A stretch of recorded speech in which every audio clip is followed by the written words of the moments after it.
up the east coast to Inverness, just past Aberdeen there, and down through the Caledonia Canal. However, for reasons that will become apparent shortly, we went the long way round, Plan B, and along the south coast, round past Land's End, up through Wales, up into Scotland and up to Glasgow, up to Skye, then turned round and came south again, slightly different route, and down and then across the English Channel. So that's just to give you the picture of what our track was for the first part of this year. From sunny New Zealand, we arrived in Amsterdam. The rain was horizontal, and it was 4 degrees in March. It was like this here, so really wasn't a happy welcoming.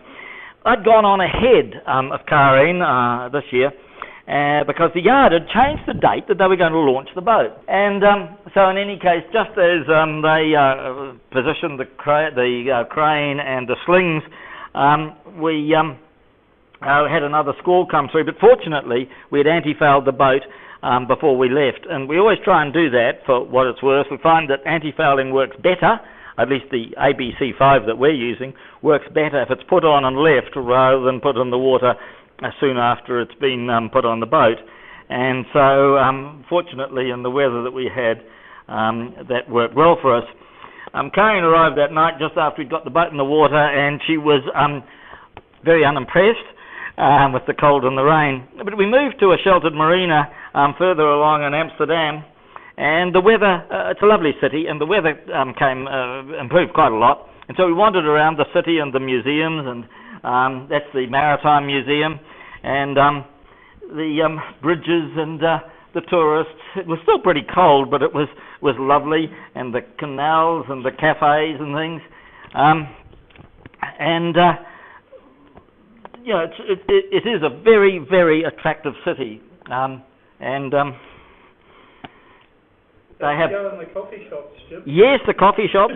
But we did have a look at the red light district, but at 9 o'clock in the morning it wasn't very interesting.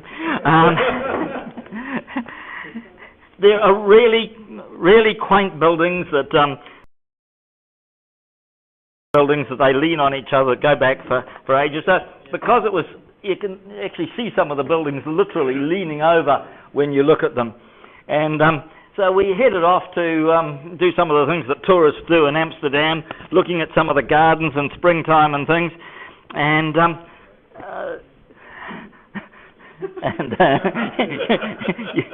you're looking at me, you're looking at me. And the tulips in Amsterdam, you've got to go and look at them, don't you? This is the Keukenhof Gardens. And then we had a lovely southeasterly predicted, so we decided to cut short our stay in Holland and headed across to London. And up past the usual things in London. We wanted to go there because we're members of the Cruising Association, amongst other things, and they have an excellent library at Limehouse Basin. We also had some relatives to catch up with in London, and so we went up there and had some quite reasonable weather in April there. We enjoyed it all. And just after we'd done all the homework and knew exactly what we wanted to do on the East Coast, because it's a tricky sort of a place, we found that there was an easterly, about 25 knots predicted for the following 10 days. So that's why we decided to turn right. That's another view of London with the there's an aerial ropeway across the river and all sorts of things there. It was very nice, but we decided that we would come out of the Thames and turn right rather than left. So we anchored in the Medway for a night, and it was pretty windy. The easterly was starting to come in, and when we came to haul our anchor in, and there was a discussion with some people on windlasses a little while ago.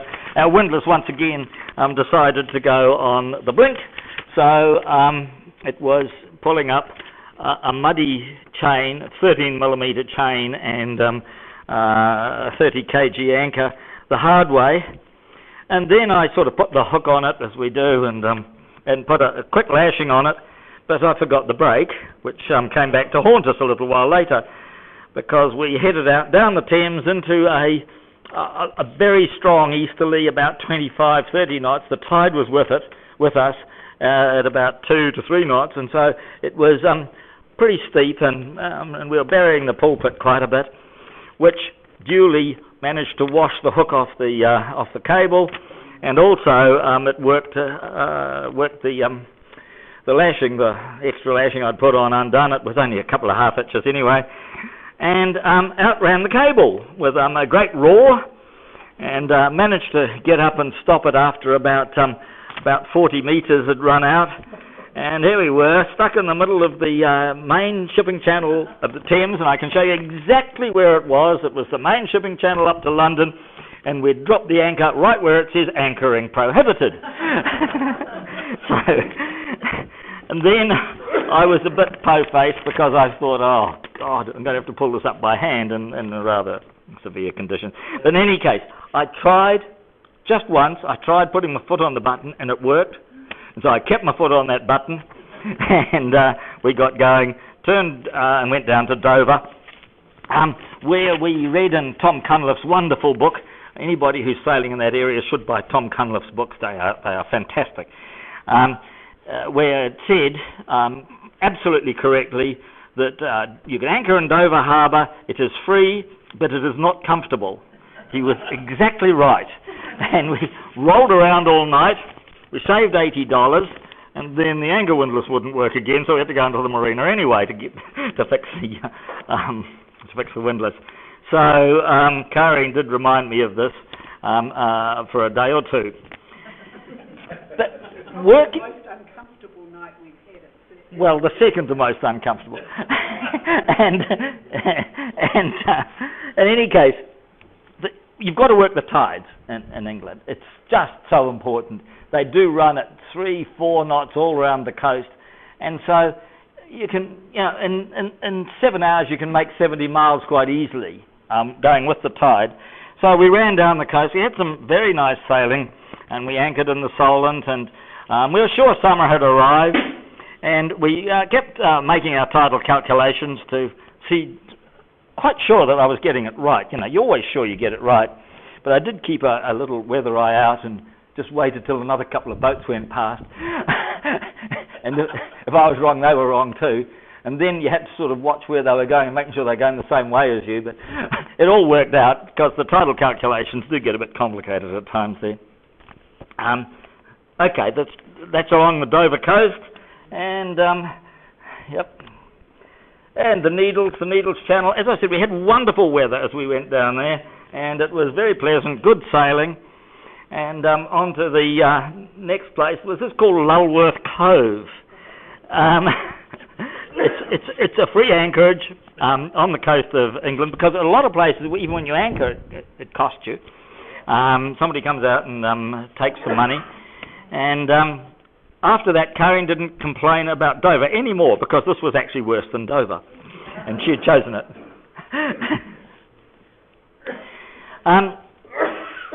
That's the next one, is it? Okay. Well, that's actually... I thought there was one before it. No, that's all right. We went into Dartmouth on the way past. It's $30 there to anchor in the river. Then we arrived down at Land's End to catch the tide correctly as we went past, and the easterly petered out. And as we went up inside Longship's Lighthouse, some of you have been there, the southwesterly came in. So, we scored it right. What could go wrong? We headed up to a little place called Lundy Island in the Bristol Channel, just a tiny island that didn't seem like it had an anchorage, but it has. They've got quite a good little anchorage there. And I'm thinking, we'll go ashore tomorrow and have a look around. Fascinating place. But at the 11 p.m. shipping forecast told us what could go wrong. And for the area of Lundy, it said northerly gale imminent. Now, northerly gale soon. Soon means after 12 hours. Imminent means within 12 hours. And so northerly gale soon. So we hightailed it up to the Bristol Channel, where we had two gales, one after the other. And that's actually up the Cleddau River in Wales, and that's a castle whose name I've forgotten, but it was a very nice, entertaining area as we went around as we went up and down the Clydau looking at villages and so on. That's typical of a boatyard in England. There are a lot of little boatyards, well, it's Wales actually, of course, and they stick them on the hard there, the tide comes and goes, they put a post bolted onto the gunwale each side, and they leave them for the winter. A lot of boats have these legs that they stick out, and so they just park them there like that, and no, well, yes, they're moored. The tide comes in, but they leave them there for the whole winter like that. And that's typical of the scenes. There are lots of little places like that. But the spring blossoms came out, and we wandered around some Welsh villages and things, and then headed up to Holyhead at Anglesey, getting closer to Scotland, because we had to meet Karin's cousin and her husband, who are coming from Norway. And so we emailed them from here in Wales and said, looking forward to seeing you in 2 weeks' time. And we got an email back. They were somewhat perplexed because they were meeting us in Edinburgh and we were in Wales. And they were a bit, however, it all worked out in the end. So we sheltered from another gale up at Anglesey, and then pushed our luck on yet another gale going up to the Clyde. And when we talk about gales, we are talking about gales. It's steady 35 gusting higher, so it does blow. And we punched our way up to the last 40 miles into about 40 knots with a bit of tide with us against a very nasty steep sea up to Largs Marina on the Clyde there. And we were pretty unimpressed with summer at this stage, and it was getting worse. But we did have some lovely days. This is actually up in the Isles of Bute, just not very far from Glasgow. And when the weather was lovely, Scotland is unbeatable. But it's not very often like that, I'm afraid. But we do have hopes that they're going to get independence and then they're going to fix the weather. They'll then be able to justly claim they have the best cruising grounds in the world. The grounds they've got, but the weather they haven't.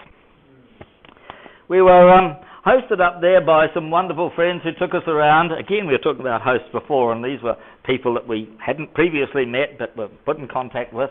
And they took us driving around, shopping and out for dinner and all that sort of thing, just as you do when you've got guests.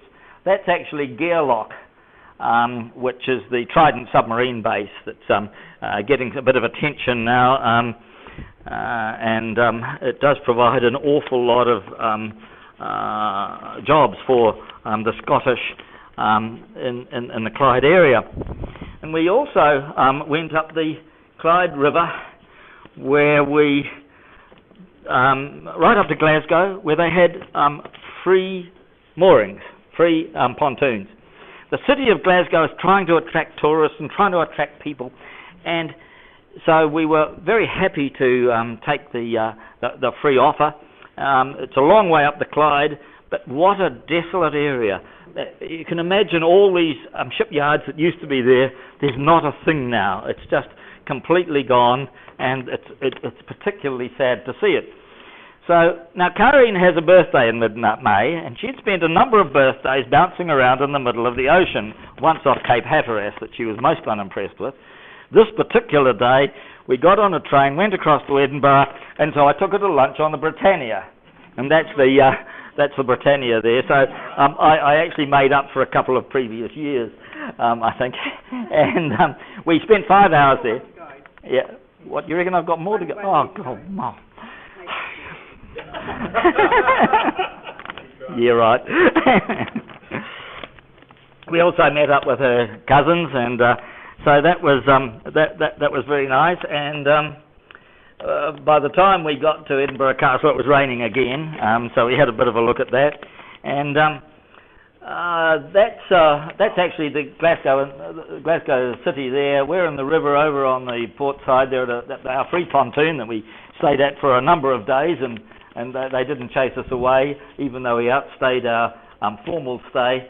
And this is they've got a wonderful sailing ship preserved there called the Glen Lee at the new Transport Museum. So if you're actually in Glasgow, the visit to the Transport Museum, which has wonderful steam engines and trains and cars, as well as shipping, it's well worth a visit, just a wee way out of the centre of Glasgow. We headed from there with our relatives up through the Karin Canal. Now, the Karin Canal is not very long. It's only about 10 miles long. It's got about 9 locks in it. And it cuts off a great peninsula, the Mull of Kintyre. Yeah. Right. It cuts off the Mull of Kintyre. You go across there and save an awful lot of distance as you cut across that part of Scotland. I was with typical old style boatyard that we don't see here these days. Everything's gone to fancy marinas and things, except in one or two little places. But up there on the left, doesn't show it very well, this photo, but there's a stainless steel boat. It's the only boat that I've seen built out of stainless steel. It's a typical 70s IOR type boat, and it has a stainless steel hull. So I took a photo of that. It's pretty good to be out of the water. Yes, yeah. Well, it looked fine, but no. The locks on the Karin Canal are still manual. Most of the locks, wherever you go in the world, tend to be power-driven, and you can push a button. These ones are manual with those great big long wooden arms, huge long arms, that work the lock gates, and nice treads there so you can get a bit of a grip to start pushing them. Now they've got students who do it for you. It used to be you have to do it for yourself, and I guess it was probably pretty hard work because they're heavy. Mind you, they are charging for it now, and I think it was £230 to go through the canal. It was lovely. In places narrower than the length of the boat, and very pleasant scenery, especially seeing we had a couple of nice days and a gale while we went through there. On up to Tobermory, and Tobermory is a pretty famous tourist place, but a great little anchorage and very welcoming up there on the island of Mull. As you can see, the grey skies persisted. However, there was a place that we could warm up, and we did have an enjoyable visit to the distillery. At least I think, did you come to that? No, Karin didn't come to the distillery. She doesn't like whiskey very much, but her cousin and I enjoyed it thoroughly. And from there, we went on further north to around a place called Ardnamurchan Point. And Ardnamurchan Point is very famous in Scotland.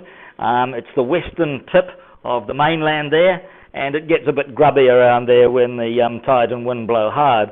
And so we dashed around there just ahead of another gale warning and headed along the north coast of the Ardnamurchan Peninsula up to Loch Moydart, and the ruined, the derelict castle in the mist there, and then the rain came down again, as it tended to. In a lot of the world, and we picked up a mooring there, in a lot of the world there are moorings that are available to visitors. The owner leaves a note in a plastic bag when they're going to return. The mooring is their responsibility, and they have to have it serviced, and it has on it the maximum size boat you can use. If they're not using it, it's free to use.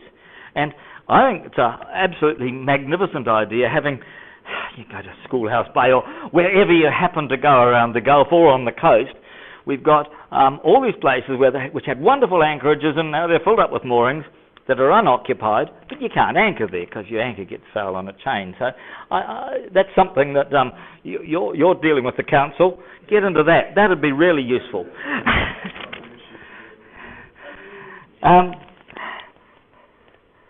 We spent many days anchored or sitting on moorings. Some of the pubs up there, the Scottish pubs, have these moorings, and so long as you go ashore and visit the pub for whatever reason, then certainly you're free to use the moorings, and they're very good moorings too. You know, you're looking at 2-inch diameter strops on the top, so they're very effective. As the yet another gale after gale goes through, and the squalls in between, and so we got into the habit a little bit with all this rather inclement weather. When we couldn't walk ashore, we'd go ashore, go in there and buy a cup of tea and a beer, quietly sneak through into the little lounge where a nice young lady had come in and light a fire for us, and sit there and read their library. It was a bit of a change watching the rain lashing the windows compared to sitting out on the boat and watching it.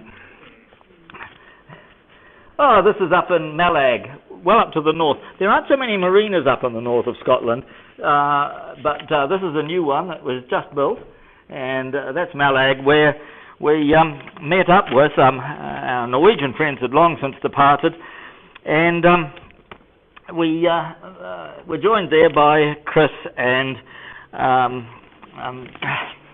Liz. Liz, who are here tonight. We just had dinner with them. And they brought with them something that was very valuable, and that was fine weather. They got the only fine week we had in 2 months, which was wonderful. So we headed off with them around to a place called Loch Scavag, and that's a very picturesque spot that you can only get to by boat, obviously. It's on Skye, and the dramatic scenery, and ashore, we went ashore in the dinghy, and we walked around up above the lake, up above the loch, where there's a lovely lake, and then Liz impressed us because she came out in a bathing suit. Now this was about 7 or 8 degrees, I think, the water. It was a bit more.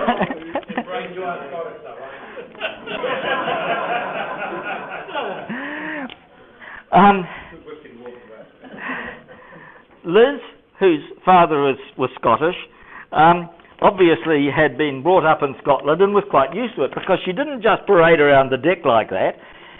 She actually went in, which was most impressive, and she smiled. However, Chris and I, we'd been to the very nice distillery at Talisker the day before in Loch Harport, and so we felt cold just watching her, but we were able to warm up with a wee nip. A pleasant northerly gave us we got the spinnaker out even, gave us a chance to get the Jennifer up, and went down to Canner Island, where there's a lovely anchorage. It's still pretty cool there, but wonderful anchorage that we enjoyed for a day or two, and they've got a shop there selling magnificent homemade products, and included hand-dyed wool that, when I saw the price, it was almost as expensive as the Talisker. However, getting a skein of wool like this did allow Chris a chance to prove that he was useful.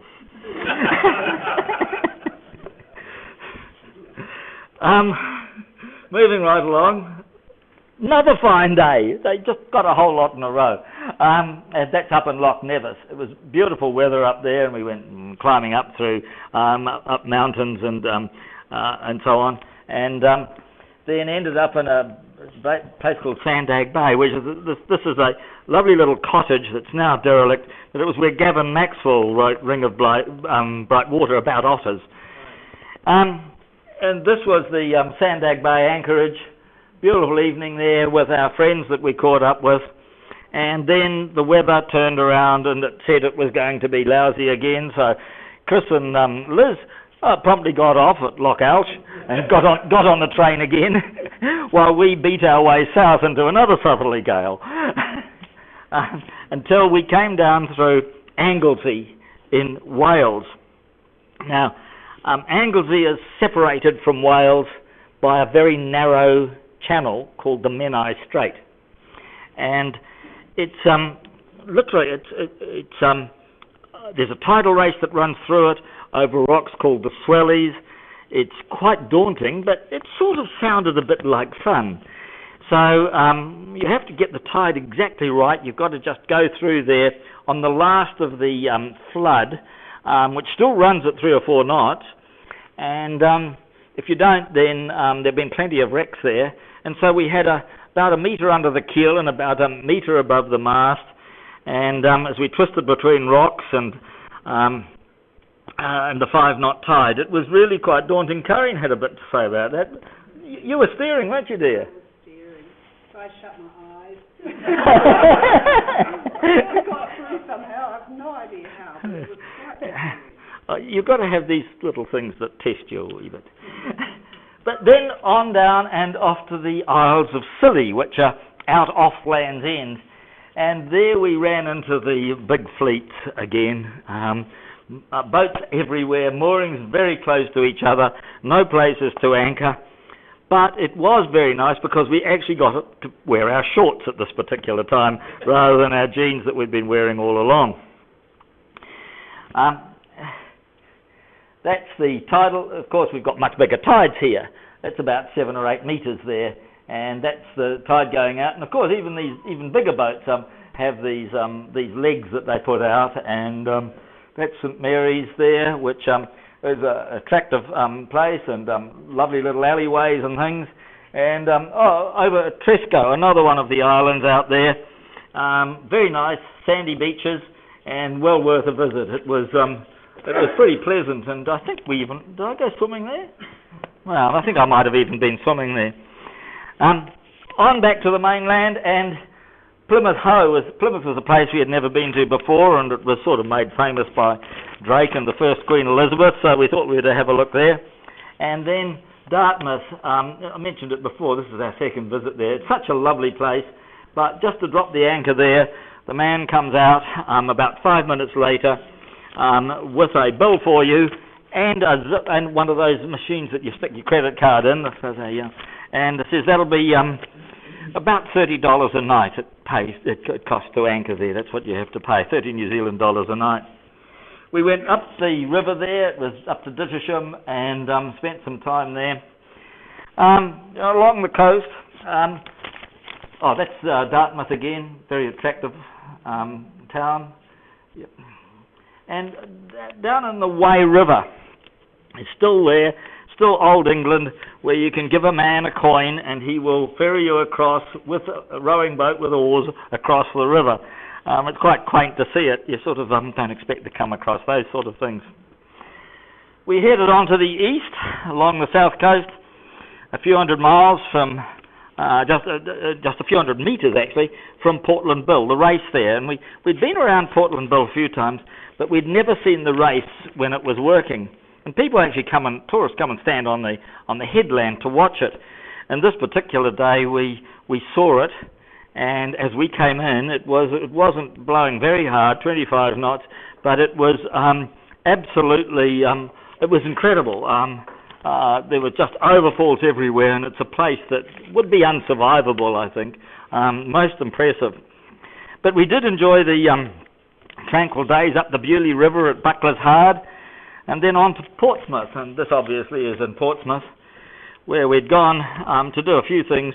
I wanted to see the Warrior, which is a ship there, seen the Victory before, but also the Mary Rose, and the museum that they've got there is absolutely fascinating, Henry VIII's ship that sank. But we caught up with a guy called Mike Tipton, who's a professor of physiology at Portsmouth University. He's done a huge amount of research on life jackets and on, sorry, did that wake you up? And on sea survival. We caught up with him. Some of you may have come to a lecture of his out here several years ago when we asked him out here at the squadron, and it was when it was at Maritime, and I'd heard him before, and we got him out here, and there were about 400 people at the lecture at the squadron. Well, we got to know him quite well, and he stayed with us here in Auckland, and his family came and stayed with us. So they were very keen for us to go and see them, and so they did. They looked after us well, as treated us very kindly, And I did actually enjoy drinking his fine red wine while he stood outside in the rain barbecuing sausages. What's the vessel? That's the Victory. Yep. And of course we had another look there. She's actually rigged down at the moment. They spend millions every year on it, just keeping it going. And of course she's in dry dock. She's not floating. It was time to leave Britain and head to Brittany. And that peninsula there is the Brittany Peninsula. We came across the English Channel.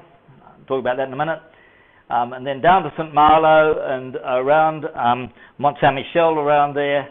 Then back to Guernsey. And then back down to Brittany, around to Brest at the very end. And then worked our way along the south coast there. At various places and had some adventures, and where we finally ended up on the South Brittany coast is a fantastic cruising ground just there. Before we headed across the Bay of Biscay to Spain, A Coruña, and then down and into Portugal where we finished the year. So moving on,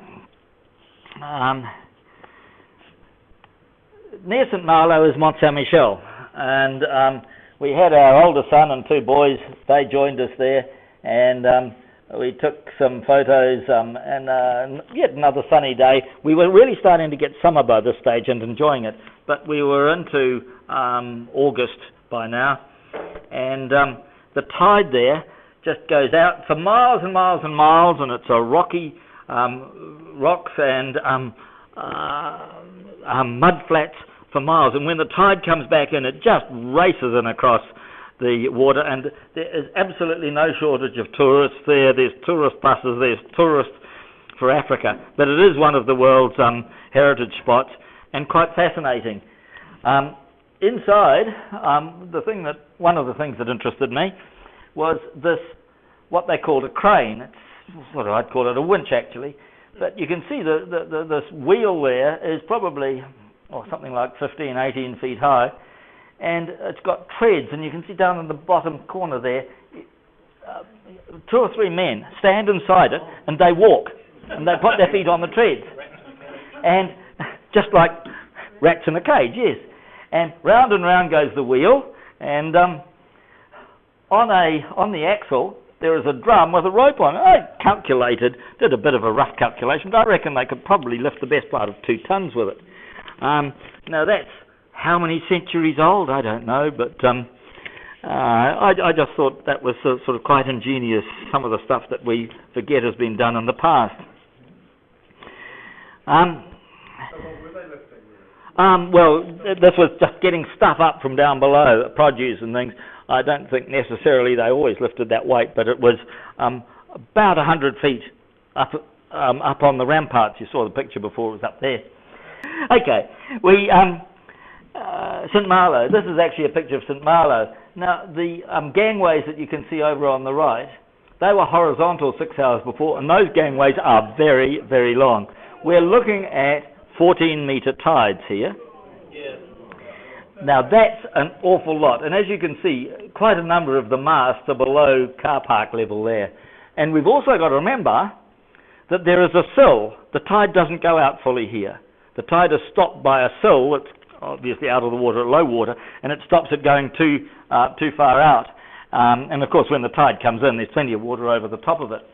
And so we were pretty taken with the tides, and it took a bit of getting used to.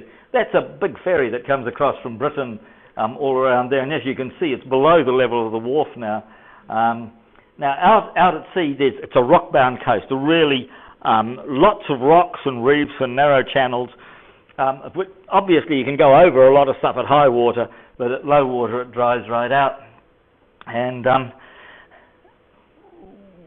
those posts, those are the marina posts. You can see them there. A few hours before, I was leaning with my elbow on top of one, and they're above the height of the masts there. It really is quite a place. But the thing is, there's a few sheltered parts there, and we went out in flat water, beautiful calm day, and we anchored. But it was roly-poly all night, horrible. We had my son and 2 grandsons with us, and it was just jobbly the whole time. It's because the tidal streams are so strong and they interact, and they just set up wave patterns that just go everywhere always, even when it's calm. Don't go to the north side of Brittany. If you do, go into the marinas, or do what we did after we had learnt a little bit. And that looked like fun too.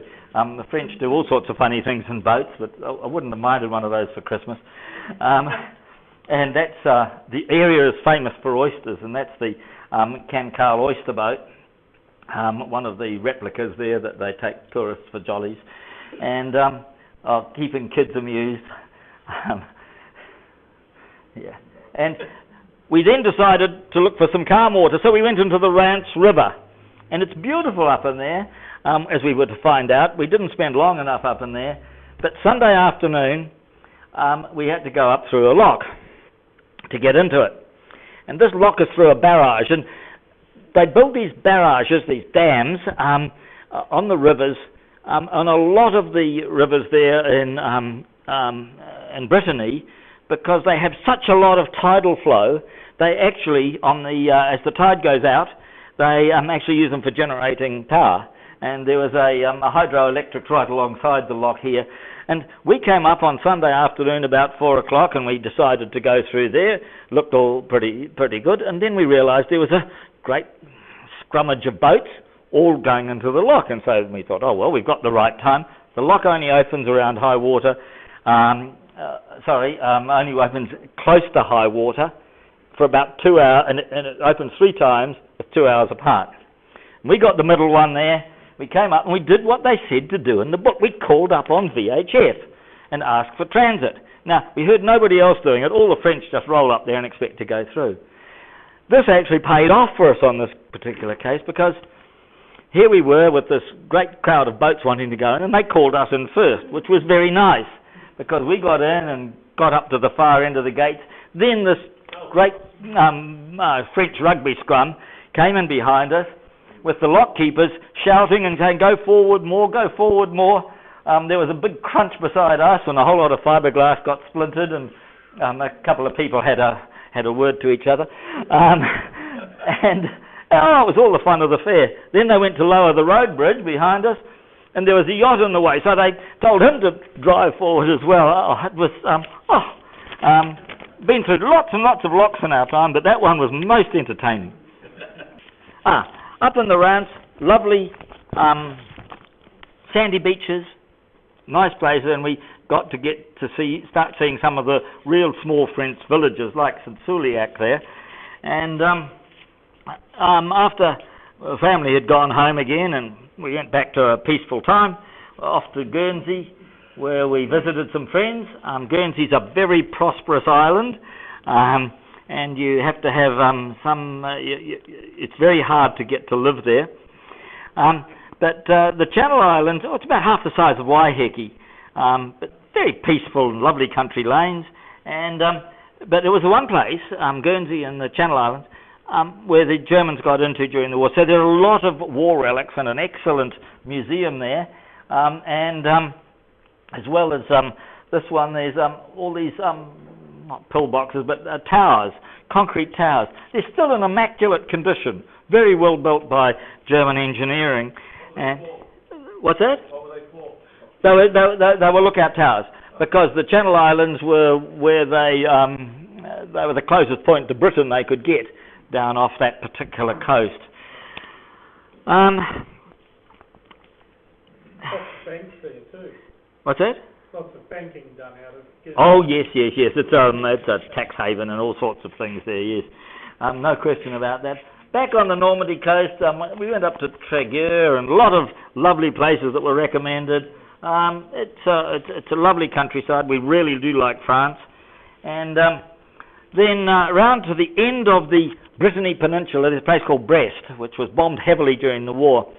There's a big area inside, sort of half the size of the Bay of Islands. Wonderful area where you can sail, and it's very sheltered, so you go through a narrow channel. We got in there, and you knew it. Another gale was predicted, this time from the west, and so we were happily in there, but it started to blow really hard. This was a very strong one. So we went up the River Orme, up to a place called Châtelet. That's a rail bridge that we actually went under, and on up to Châtelet, another French village. But getting into the river system in France is really very much worthwhile, and we enjoyed that. Raining again, and then on the way back down, I was quite taken with this bridge. I thought this was it was very, very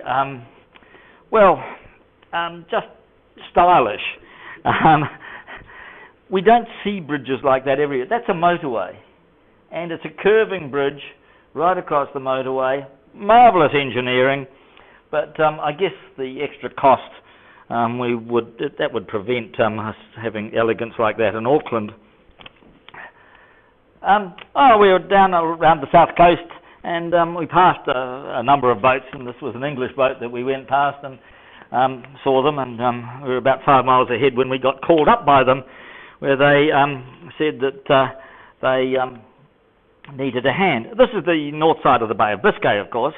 It wasn't particularly evil when we were there, and so we went back and found this particular boat. And the French and Spanish fishermen are pretty naughty. They just throw everything that they don't want over the side, including floating nets that they don't want. And this particular boat behind us had got a very heavy net, about a 10 millimeter mesh. That's the thickness of the line, caught all around his sail drive and rudder. And they were in a bit of strife. They managed to get the rudder working a bit, but it was very calm, and so we said we'd give them a tow to Benaday, at the mouth of the O'Day River. And so we came back and got them to feed out some chain, so we had a bit of spring, and set up a tow, and we towed them 20-odd miles. When a little breeze came in the afternoon, sails to help and things, and we were even between islands and rocks to get them into a place where we could, where they could get sorted out. We arrived there just as the tide was starting to ebb, which was very fortunate because it allowed us, when you've got a wee bit of tide against you, you can manoeuvre very easily, and we were able to tow them in and allow them to nudge behind us against the pontoon before we dropped the lines and tied up ourselves. About half an hour later, the tide was running out at 5 knots, so we'd only got there just in time. But they'd organised the Frenchmen to dive on their propeller, French yachtsman, and he also untangled some weed off our prop as well. There's weed over there that's very, very tough, and it's like spaghetti, and it just wraps around everything, and it's very hard to cut off. So we got to know this chap who owned this boat, and he turned out to be a retired English brigadier general. And we fairly quickly depleted his stock of malt, single malt. He was very, very appreciative, and he then said we'd shout us all to a restaurant. So the Frenchmen and us, off we went to this restaurant, which was a fine French restaurant with absolutely magnificent food. And the French guests, they ensured that there were many bottles of fine wine ordered and consumed. I thought at first, talking to the skipper, who was in his 80s, I thought, just wasn't too sure of him. I thought he was just a bit too imaginative with his stories. But as it went on, I realised he was absolutely kosher, and two army friends were as well. And he turned out he was a personal envoy of Margaret Thatcher's. And he regaled us, as the wine went down, with wonderful stories and things like, you remember Margaret Thatcher's voice? And he said the phone would go and it'd be, Geoffrey, I need you to go to Angola this afternoon, or some such place, like the Falklands. And the stories he told us of going to troubled places in the world as Maggie Thatcher's envoy and personal fix-it man, all out of the eyes of the press. Really fascinating stuff. I hope he writes a book. It'll be well worth reading. Of course, for our part, after a few wines, we pointed out how tradition had been upheld with the New Zealand Navy from the colonials helping out the British Army when they got into trouble and a spot of bother. So we dined out on that a little. on we went to along the coast of Brittany, Concarneau, with its ramparts there, and at Lorient, we were tied up in the marina. We couldn't find a place to anchor in the river. We tied up in the marina, and we were just sitting there one evening, and this voice says, "Hello, Jim," and I thought, yeah. Who was that? Turned out to be Chad. He's an old friend, Chad Thompson, old friend of ours. He's a classic yacht man, as some of you will know him, and he's also a member of the organisation here. I was very pleased because at Lorient I wanted to go and visit the submarine pens that the Germans had built. Karin wasn't the slightest bit interested. But so Chad and I went off to look at submarines while Karin and Marg went shopping or something. This was inside a French submarine that after the war they couldn't demolish these pens, so they used them for their own use. And the pens are, some of them are in use, some of them are not, but they have a concrete roof that is 26 feet thick of reinforced concrete. And the Allied bombs just couldn't penetrate them at all. And they could protect up to 30 U-boats here in Lorient. And there's another one similar thing down the coast at La Rochelle. The Allies did eventually immobilise the submarines here because they bombed the city out of existence, 95% destroyed. And by completely destroying the city, they got rid of the infrastructure and the ability to service the U-boats and supply them. And so that was how that was the only thing that they could do. And of course, Brest, another city that was bombed beyond recognition, and Lorient. There's no French charm there. They just built as quickly as they could with concrete blocks after the war. But our other son, our younger son, and his wife, who's not a good sailor, are coming to stay. So we headed to coastal France, to the Gulf of Morbihan, and the charming town here called Vannes. It's really a lovely place. And the Gulf of Morbihan, it's shallow with a lot of islands. It's probably the size of the Bay of Islands and has quite a number of islands in it. And these narrow channels where the tide actually runs at up to 8 knots. So just offshore is Belle-Île. Our family came to join us, which is very nice. And that's Ile d'Ars out in the Morbihan Gulf, and lovely places to walk, and it's just so quiet and peaceful. And of course we were able to swim there. It was lovely and warm, and blackberries just grew wild, and so we feasted on them. And this is La Roche-Bernard, another town near there, and you see the houses that sort of lean in all sorts of funny directions and nothing's straight. That was the way they built them. They didn't just fall like that. They just built them out of bits of wood that they had, stuck them up, joined them together, and then plastered mortar between them. And they didn't have levels or anything like that, but they've lasted for 500 years like that. And I don't think they leak either. So we've gone wrong somewhere, haven't we? Up through the canal system and the rivers in Brittany, and all the chateaux that as you can imagine. And then one day, Karin said, when we were out in the car, Karin said, "I really do need to go and visit Karnak. There's all these famous prehistoric monuments there." So we drove for about an hour and a half through pouring rain, and then stood in the rain and looked at this paddock with some stones in it.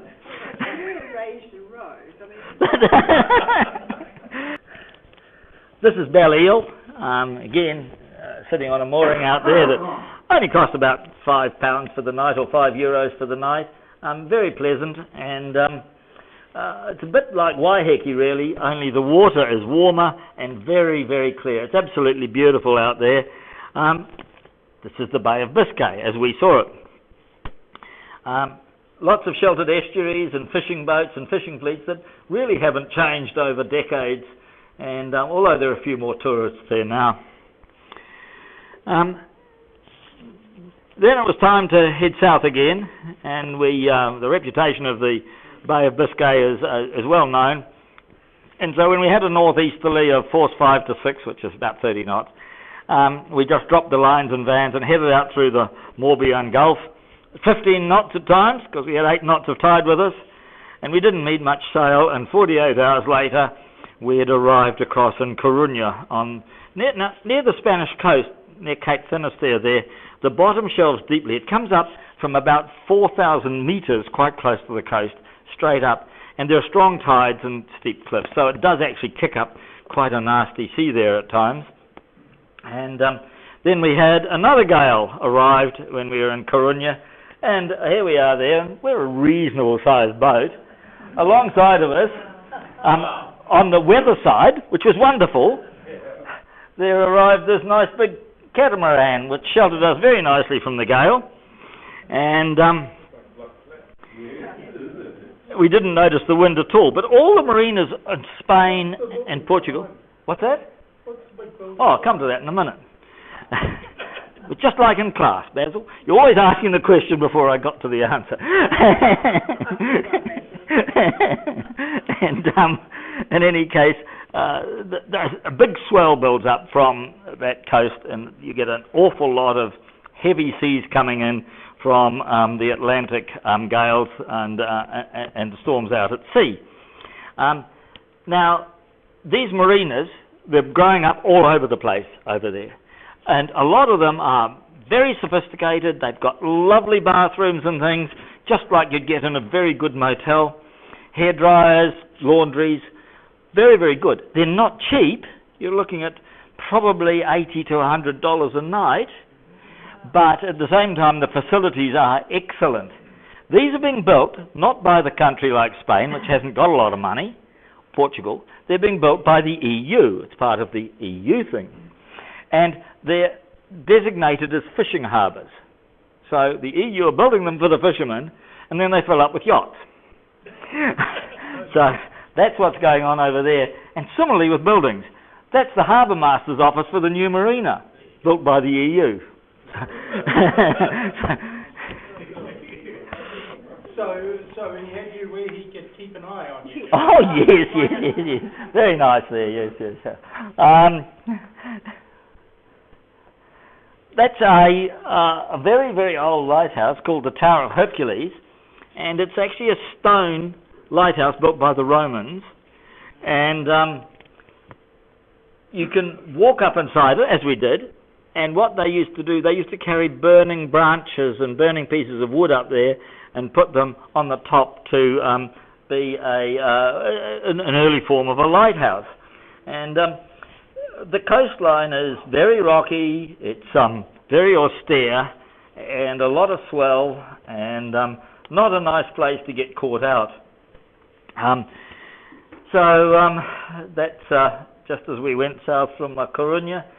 We headed on down the south a little bit further down the coast of Spain, and that's actually taken. Got a couple of photos there, and Santiago de Compostela. Now there are a number of people who walk for how many kilometres, Mike? Is it? What's that? 800 kilometres. 800 kilometres. People walk for 800 kilometres, and this is the Mecca that they walk to, and from all over Spain, all over Europe. Pilgrimage, absolutely. Well, we made our pilgrimage in the bus from Bayona, which was very much less than what Mike and Barbara had done some years ago, but they told us all about it. And another shot there. And then it was on down the coast, and we got to Portugal, and to a place called Pavoa. Now, we arrived there, and we had planned to do a whole lot of work on the boat for about 10 days before we hauled out, and we had a booking. And then a week later, we would, after working on the bottom of the boat, we'd fly out.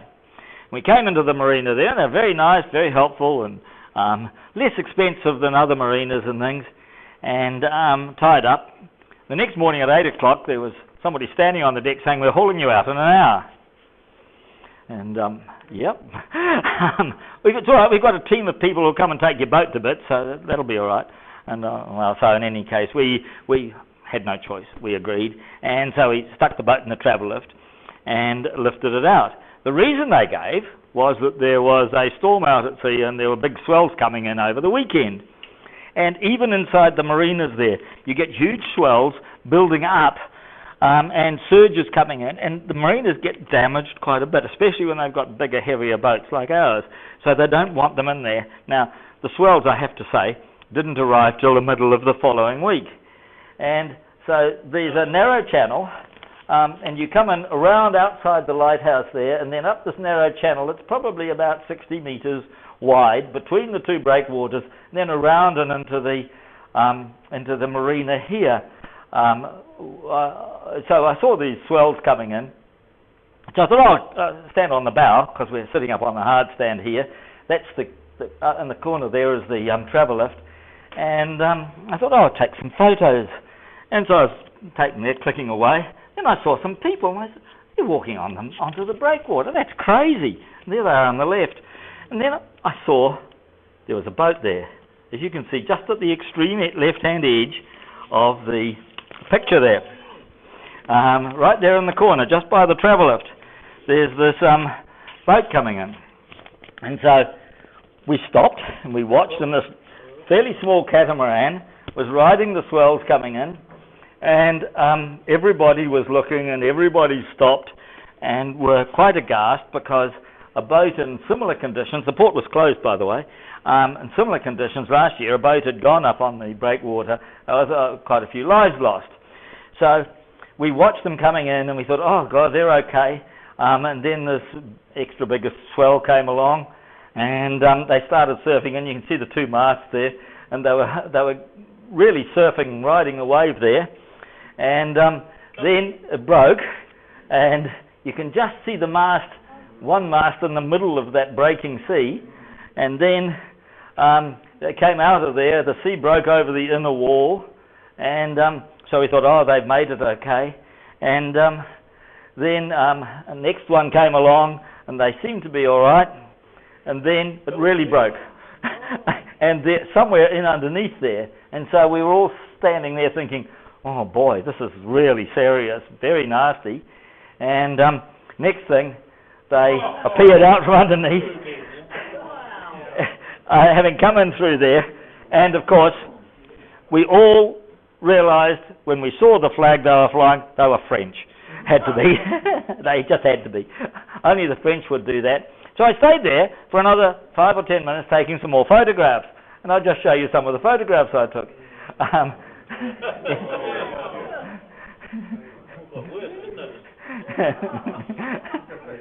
This was within 5 minutes of them coming in. And so that was just a little bit of excitement that we had there.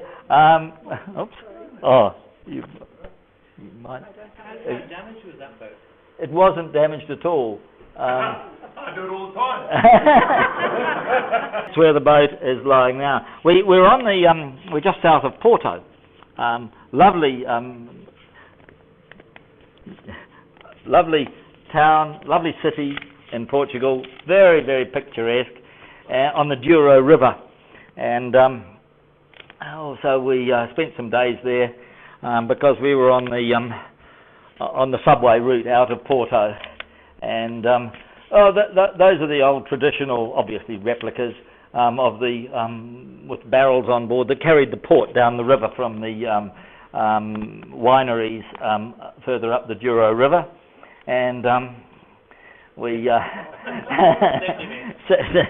Sandeman's, of course, is a wonderful brand of port, and it's actually owned by the Portuguese again. It was British. There are a lot of British port companies, but Sandeman's has been bought back by the Portuguese. And so we decided to, there's Porto again, one of the most attractive places we've been anywhere in the world, actually. And we wandered around the alleyways and things. And then we decided to go off and sort of have a look at one of these tours of the place, and looking at barrels of port and so on, and listening to a bit of interesting history. And then, of course, they gave us the compulsory tasting of 2 or 3 different ports. Karin doesn't like port, so I had to whisper in her ear quickly, "Don't tell them that." So I managed to get a double whack, and I don't remember much after that. That's yes. So that's where we've left the boat, and we'll head back there in about a month. Okay.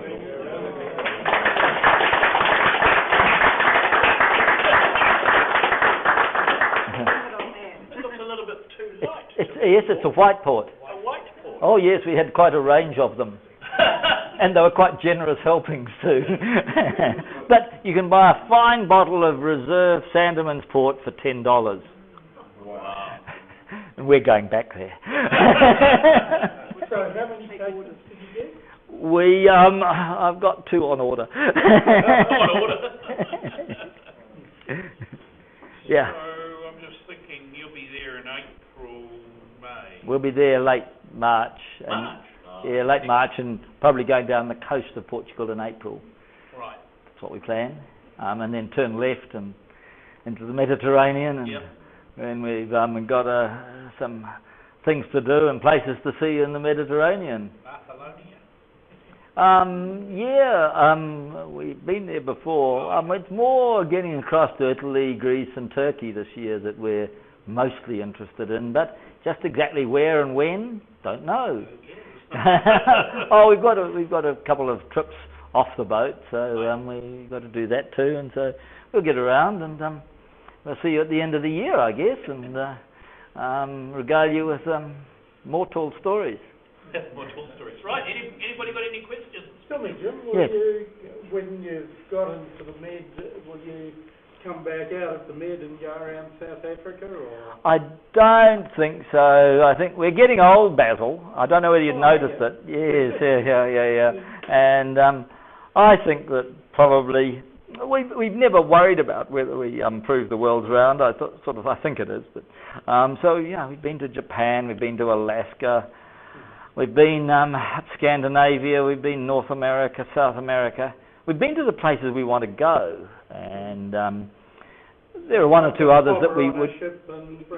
Well, no. We'll probably the general idea is Karin just said yes, that's an idea.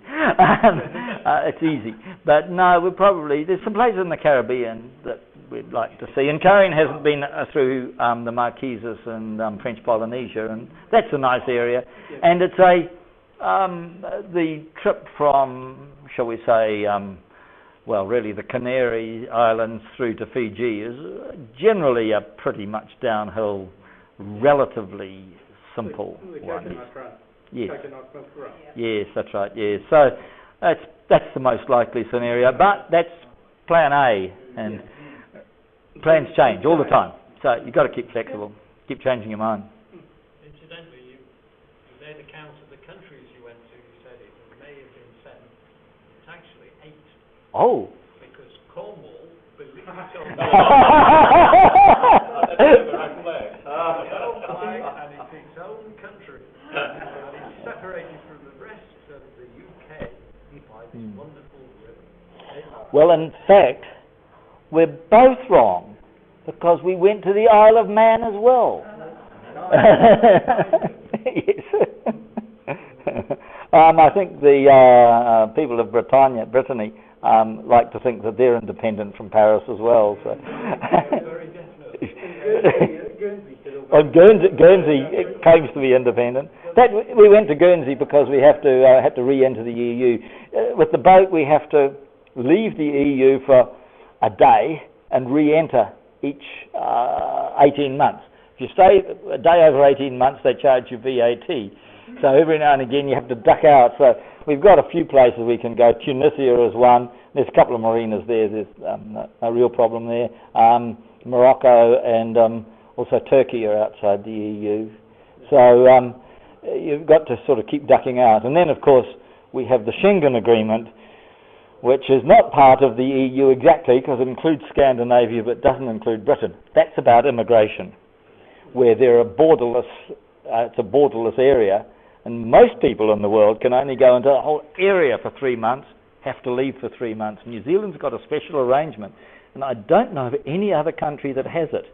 And that means we can go into any one of the Schengen countries 3 months, then go to the next one 3 months, then on and on and on. So we're very fortunate being New Zealand cruisers, and you see very few American boats in Europe these days because of that problem. Just too hard. Yes, well, they've got to take the boat and go back to Britain for every 3 months. Okay. Well, just summing up tonight, Jim and Karin have shown us that when they go to these places, these little islands or countries, whatever, it's always nice to have a host, somebody who knows the place, can look after you when you get there. So those of you who would like to see that Cannons has a couple of people who can call themselves hosts, come and see Ross afterwards, and we'll have a little chat. Meantime, a round of applause to Jim and Karin for a wonderful program. Very good talk. Karin took that photo. Selfie. And we hope to hear more at the end of the year. Thank you. Okay, thank you, Bob. Everybody travel home safely, and we'll be seeing you again at our AGM in April.